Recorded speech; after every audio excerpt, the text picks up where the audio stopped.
Malawi Brief. Nduna ya zofalitsa nkhani Shadrack Namalomba m'mawawu anavomereza kuti vuto la mafuta m'dziko muno ndi lalikulu. Iwo adapitiriza kulankhula kuti nkhokwe zimene zimasunga mafuta m'dziko muno mafuta kulibeko. Iwo anawonjezera kuti dzikoli lilibenso ndalama yakunja imene imatchedwa kuti forex kuti ithandizire kugula mafutawa. Kutsatira mawu amenewa amene akuchokera kwa andunawa, Agape Khombe alankhula zambiri mu audio. Tamveserani.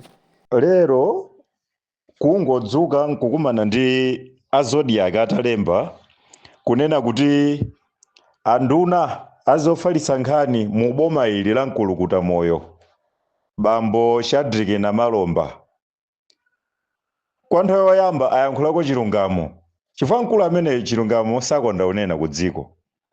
Koma apo ayankhula chilungamo akuti kupatula zoti nkhondo zichamatinamiza anduna aza mafuta aja, pali vuto linaso limenero ndilokhudza nkuti kunkhokwe kumene kumasunga ndalama zakunja kulibeko kalikonse, kulibe ndalama. Ndiye tikhoza kunena kuti anduna aza energy aja adakamba za kuti iwo kuli nkhondo ku Iran, koma anduna azachuma mpaka pano amwanamveka sanafike poulula kunena kuti alibe kalikonse, palibe chimene achitapo choti chikhoza kuthandiza kubweretsa forex m'dziko muno. Ndiye masiku apitawa ine nditaulula izi ndinachenjezaso kunena kuti aboma muchenjere ndi bodza limayenda koma timendo take tifutifupi silitha mtunda. Ndeti thokoza aboma kuti azindikira kuti bodza limene akhala akudyetsana lo mtundu la miyendo ifupifupi lafika pothera tsopano ndi bwino kungoulula chilungamo paere. Okwiye odziphe wamoyo akhale, opirira apirire, bola chilungamo chituluke. Nzimene tayendera apa, bisani matenda maliro amveka. Mumabisa matenda inu kuti achimwene anu adwala adangonama amawada koma imafika po nthawi yona kuti kubisa konse kuja simubisaso mumaulula tsopano dzuti vuta bwanji nchenche zitamba kutuluka, anabisa matenda, anabisa maliro omwe ndi nchenche zamba kutuluka. Apa tsopano kumbali ya boma zili ngati nchenche tsopano zinamba kutuluka. Ndimanena kuti boma loyendetsera bodza sizedi. Kuli amabungwe ambirimbiri adapatsidwa ndalama, amalayi mudziwe amabungwe ambirimbiri adapatsidwa ndalama kuti asamayankhule nkhani ya mafuta ndi nkhani ya kusowa kwa ndalama m'dziko muno. N'chifukwa chake mukhoza kudabwa kuti kodi auji ali kuti ayi akhala ali m'mamitingi, akhala ali m'mahotelo ku Blantyre ndi ku Lilongwe kumapatsa ma 1 million ma 2 million. Agent wawo wamkulu yamakhala mulongo mwe anampatsa 5 million. Amuni mkweza chanchani kaya akhale agent omadirisha amabungwe asayankhule nkhani yonena kuti m'dziko muno ndalama chuma, anduna azachuma alephera, asayankhule kuti anduna aza energy alephera. Anthu awiri akhala kuononga ndalama kudzera ku mabungwe ngati mera ndi mabungwe ati chanchani za misonkho izi kumapanga entice amabungwe kuti asayankhule. Ndiye amene tinakhala ngati timayankhula afe anatilembera anyamata kuti aziulula kuti akuti we have bitterness, ndife okwiya chifukwa kuti kumene amakagawana ndalama ako ife sitinapite nawo ndiye tikukwiya kuti atimana. Koma lero mene zamba kutuluka chonchi nawo mafunso amalandi kamayena kuti m'dziko muno pali anthu anakhazikika mu ukhuruku. Mwachitsanzo kuli mkulu wina ku Reserve Bank uko amamuti kisu simwanga kaya nkukhothi akasumetika kumano khothi komweko. Ngati kuli chimunthu chonama chikugwira ntchito ngati kadeti ku Reserve Bank ndi mkulu ameneyo. Pompano amauza dziko kuti ali ndi forex amatika yokwana chanchani ka 100 million. Ndiye ngati kisu simwanga just a few weeks amayena kuti ndi forex yokwana about mamiliyoni ameneyo dollars. Lero likapezeke ma-dollars ameneyo nduna ya boma iyonena zofalitsa nkhani kunena chilungamo kuti kulibeko forex. Uyuyu sayenera mangidwa kisu simwakayo amene adakhala akugwira ntchito ngati wachipani even muboma la Vitality, we don't want anthu oyendera bodza mdziko muno. Nchifukwa timayena kuti ku Reserve Bank kiso simwaka amusinde department kapena amuchotseko, amwe anamveka awachotse pa unduna kapena awasinthe, awachotse ku nduna wazachuma alepera, ati maijini mathanga awasunthe pa unduna awalepera. Ndinafotokoza kuti anthu a DPP boma la Vitality amalida ndaula ifoti amalinena kuti Mulilongwe mokha mmachoka nduna zingapo, anakhala kuyankhula zimenezo. Nthawi imene yakula agwengwe amuna Mulilongwe, ena aja kunali ankaka amulilongwe. Nthawi imene kunala ulemu msungama amulilongwe. Dr. Daliso Kabambe ali ku DPP anayankhula modzudzula zimenezo, ndipo Achakwera anavera nduna zina zinayima ntchito.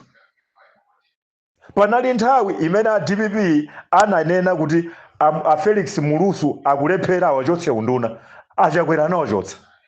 Panali nthawi imene Daliso Kabambe atalowa ku UTM adakabwerezanso zimene adapanga kunena kuti gwengwe walephera, Achakwera anavera anapanga. Chikuvuta ndi chani panopo timayena kuti Achakwera ndi osamva, panopo apita Muthalika kuwauza kuti nduna ya zachuma iyi yalephera osayichotsa, nduna ya za energy yalephera osayichotsa. M'malo mwake kumatuma makadeti adzitukwana pa Facebook, adzitukwana m'magurupu, mpaka lero ndizi bodza lija lapanga expire, chinyengo chonse chomapatsa ndalama ama CSO chapanga expire, panopo kulibe mafuta, every filling station is dry. We cannot survive on lies. We cannot survive on lies. We can't. Amwanamveka simwaka wa ku Reserve Bank amaijini mathanga tawasinthani maudindo anthu awa dziko liziyenda. They know nothing, they are doing nothing.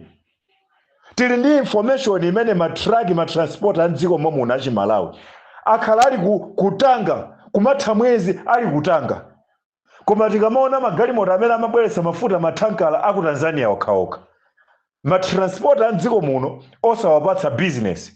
Kani inalipo yonna kuti matransport a dziko muno amafuna mapayment yawo ammakwacha. Tikuwasiya amene achatukalipira matransport aku Tanzania omwe alipira in dollars. Kodi pali cholowa chanji kaliliro wanja amene anthu amene amapatsa matransport akunja business amapeza posiya matransport ako mkuno. We have the facts. Zomwezo aboma munazipanga ndi business yokatenga chimanga ku Zambia, despite kulitalira kuti khani pasi ndi maloko farmers ako mkuno, kusiya chimanga manager kupita ku Zambia kumene kuja matraga amene timaona anthu akunchinja, anthu amulilongwe ndi mboni nsewu wakasi wa nchinjiwu, matransport amene amabweretsa chimanga mdziko muno ane matransport aku Zambia. Kuifufuza nkhaniyo pali anthu ena amene apanga zozembera kukagwirizana ndi anthu atambwali ena akuboma la ku Zambia kumagawana $, in the name of akupatsa business matransporters aku Zambia. Transport aku Malawi mukadamulipira mmakwacha dola zikayisaka yekha, kusiya zimene zicha kukapanga uko cholinga mube $. Ndiye mwaba $, kugwiritsa ntchito nkhani ya chimanga cha ku Zambia, mwaba $, kugwiritsa ntchito nkhani ya matransport aku Tanzania. Panopo dziko lili kakasi pano dziko. Then you tell me kuti tizisungabe anthu achoncho? No. Mwatume mukumatuma aja atitukwaneso, koma chilungamo chabwera apa. Nduna yofalitsa nkhani kunena kuti tikambe chilungamo. Choonadi chake nchakuti sinkhani yokha ya nkhondo ya ku Irani. Ayi, mafuta kunjako alipo. Tikangotuluka pa boda pa mafuta kunjako alipo. Koma chilipo choti mafuta asagwidwa mmakwacha amagwidwa in dollars. Maaktivisti osamawalipira aja wina ndi uja namiwo adafika poyera kuna kuti bola sikanakhala G to G, government to government jinali bwino. Koma madobadoba ndi amene boma lisanasinthe musanalumbitse president, madobadoba amakhala atakalowa kale mu system. Anailowa system ya Chakwera. Madobadoba omweyo anailowerera system ya DPP. Ndipo ni madobadoba omweyo anakwiya kwambiri Chakwera akupanga plan ya government to government.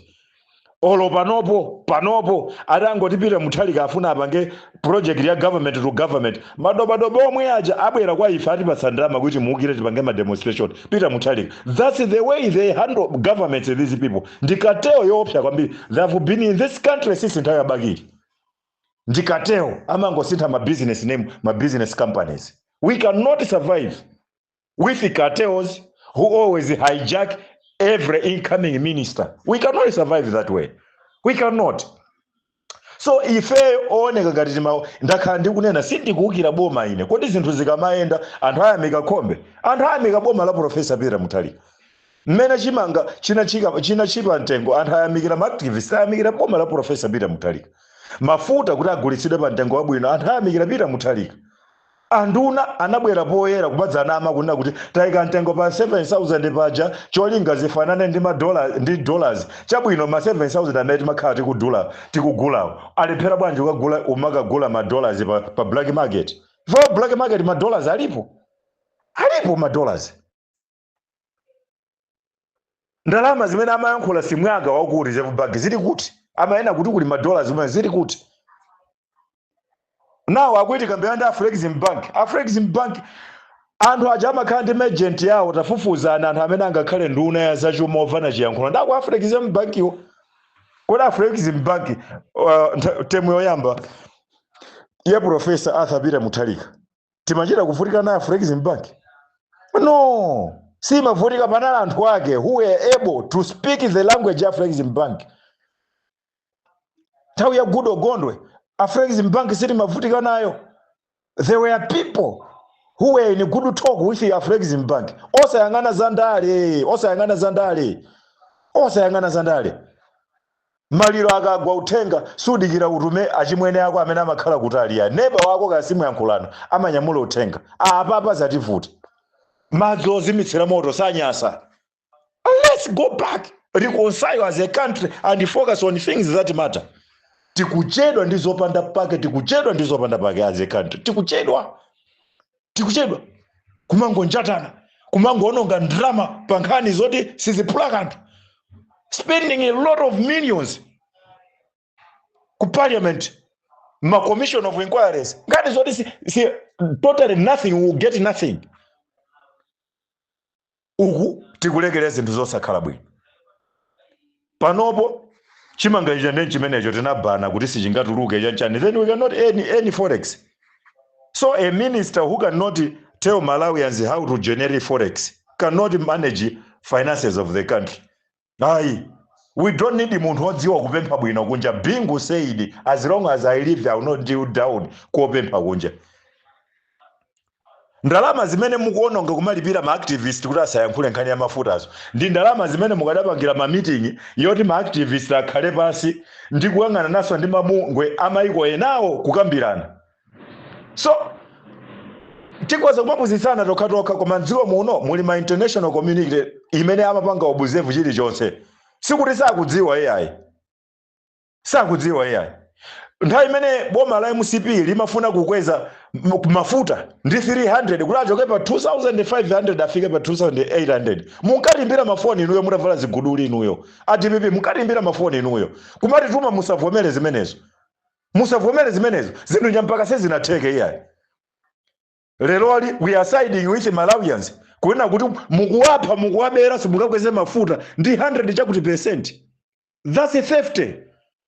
Tikayima pa zimenezo mudziruma anyamata adzitutukwana, mudziruma anyamata adziopseza, mudziruma anyamata adzimbira foni ku 30 kuti alifufuze ngati nti milandu akatitsekere kumeneko. Mukakanditsekera mafuta atsika nkuti munamva kuna kuti mafuta atsika ifa kuti mwagawa kwambiri unyolo kuti. Let's focus on real things. Musalole ngakhale mawu amanena kuti ngati diso lako likuchimwitsa ndi bwino kutokolola diso lokhalo kusiyana nkuti muonongetse thupi lonse life. Ngati mkono wako ukuchimwitsa mkono khawo dulani kusiyana nkuti muonongetse chithupi chonse chife. Mukufuna kugwetsetsa boma limene maunduna onse akuyenda bwinobwino simply because you want kusunga ubwezi wanu ndi anthu awiri, anduna azachuma amene akulephera kupereka nzeru zobwetsa forex, anduna aza mafuta amene akweza mafuta mosawalengera kuti anthu akumudzi kwawo amapita ku chigawo cha diesel. Mukuwateteza anthu awiri chifukwa choti ndi mabesti anu mukabineti simufuna kukhumudwitsana. Mukulolera kukhumudwitsa anthu 22 million at the expense of kuopa kukhumudwitsa anthu awiri. No, siri kuti muwachotse muwathetse ntchito. Tawasinthani kwina akachita bwino tayikani anthu amene angachite bwino apa. musamatiuza zati anapanga zachuma kwambiri ino kodi Ibrahim Matola wakhala akuthandizira maboma awiri kubweretsa mafuta bwinobwino mdziko muno anayi ndi degree yaje anayi ndi PhD Ibrahim Matola analibe PhD analibe masters in economics but he managed, he delivered. Ndimakonda kunena kuti munthu asanamizire kuti ndiophunzira kwambiri kuti pamene angayendetse bwino department ina yake iyayi. Ndimapereka chitsanzo Bingu Hadi Uladi Musa, first agriculture minister yothandizira kuthetsa njala mdziko muno kubweretsa nzeru ya makoponi with good okondo in just a year. Mbiri yovuta yomvetsa isoni ya njala ya dziko la Malawi inatha under minister amene alibe master's degree Uladi Musa. Pakusowekera munthu amene wapa ground osati sukulu za ujeni ma degree ankalasi yayi koma degree yapa ground. How do you relate with the people? How do you relate with the people? Kubweretsa mafuta ndikhani yoyankhula chizungu ndi anthu amaiko enawo komanso tili maiko ena amene amathokhala nduna yosayankhula chizungu amakandi interpreter. We have presidents who even travel other countries osayankhula chizungu. We have Putin, we have Jinping. So situso anthu oyankhula chizungu bwino yayo tuso anthu amene ali ndi skill ndi chibadwa skill ya chibadwa kulumikizana ndi anthu kumacheza ndi anthu. Maiko achisilamu amene amabweretsa mafuta sili nawo pa udani akosangati kanile titakambira nawo upango funika munthu odzichepetsa odziwa kukamba chiyankhulo cha anthuwo. Koma ndili okhumudwa kwambiri mwina kwa lero mbalekeza pamenepo koma ndizatikhudza kwambiri. So we need solutions. A president or hire somebody who is competent, relevant ndi udindo waku finance, komanso udindo waku energy, komanso uyama konda kunama simwaka waku reserve bank tansunthani pamenepo. We don't want anthu oyendera mabodza. A minister of information ngati zimene ayambazi zomwe zingakhaleko pa ground. I swear boma ila anthu akhoza kulikonda chifukwa chimene amafuna anthu choyambirira ndi chilungamo osagwiritsa ntchito bodza kuphimba zinthu iyani ndi chilungamo. Anthu akadziwa chilungamo amamvetsetsa and ma solution anthu amathobwera nawo pakuti tipange tili ndi anthu amene tikumva kuti ndi billionaire. Musadiki muno tatulutsa our own black billionaire wama dollars $1 billion akuchuka nayo $1 billion tikafikira nje kwa Federalism Bank malamu ngopita kwa yeyo nkumuza tibweke 200 million. We know we cannot go there because tinaye nzifukwa tinaye ndi mangawa tinaye nkumuopa kuti mwina adzafuna ndaye 2030 akuti dziwa khuluku wathu kuti mwina siti mabweza ngongole. That's why tukambirana umapita za ku Egypt kwa Federalism Bank munthu wina ali mblanta yamwe ali ndi dollars. Zikwaya zili nziko muno uyu amati prophet uyu wa banki uyu mmati simbi uyu mmati dzombe amene wasangasonkherane kandama mukambirana. Koma the reason we cannot go there because ndife makhuluku siti mabweza ngongole we know akutidziwa ndiye we are opting for anthu amene sakutidziwa. Kumakhala bwino ndi anthu takhala naoni bwino ose awa chinasimama ali nawo makobidi they can help khala naoni bwino not za khuluku peta. Ndiye what's that?